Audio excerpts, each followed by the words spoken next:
souveraineté du Maroc sur le Sahara occidental, les restrictions de visa accordées aux Algériens, le refus d'Alger enfin d'accepter ses ressortissants expulsés de France, les fameux OQTF.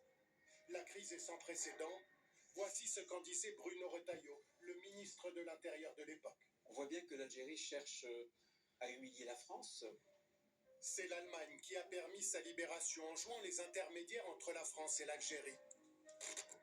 C'est un homme libre que Boualem Sansal atterrit à Berlin il y a 10 jours, après 1 an de détention en Algérie. Et on retrouve Boualem Sansal qui est donc avec nous ce soir pour ce premier témoignage depuis sa libération. Boualem Sansal, quelles ont été vos conditions de détention? Oui, celles de toute prison, à la fois normale. On est réduit évidemment de tous les côtés. Déplacement, on ne peut pas parler, on ne peut pas agir comme on Pas de veut. contact avec d'autres détenus? Pas de contact avec les autres détenus, il me dit surtout avec l'extérieur. D'aucune manière, je n'avais même pas d'avocat. Donc j'étais coupé du monde. La vie est dure dans une prison. Le temps est long. On se fatigue, on s'épuise très vite, on se sent mourir. Est-ce que vous avez pu lire? Non. Vous n'aviez pas de livre? Pas de livre. Pourtant, il y a une bibliothèque. Oui. J'ai demandé une autorisation pour elle, parce qu'en prison, pour faire quoi que ce soit, il faut écrire au directeur. Qu'est-ce que j'ai trouvé?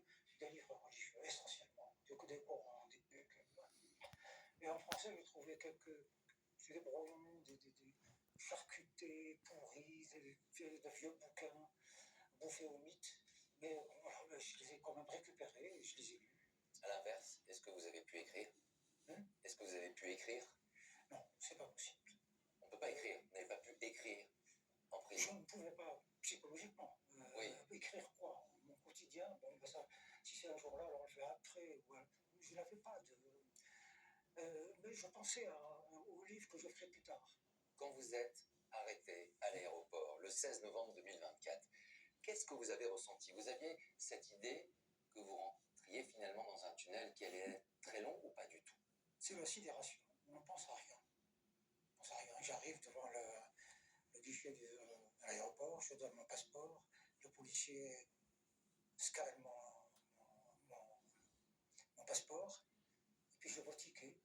Il me regarde, il regarde le passeport, et puis il me dit, il pose 2 questions. Quel est le prénom de votre père?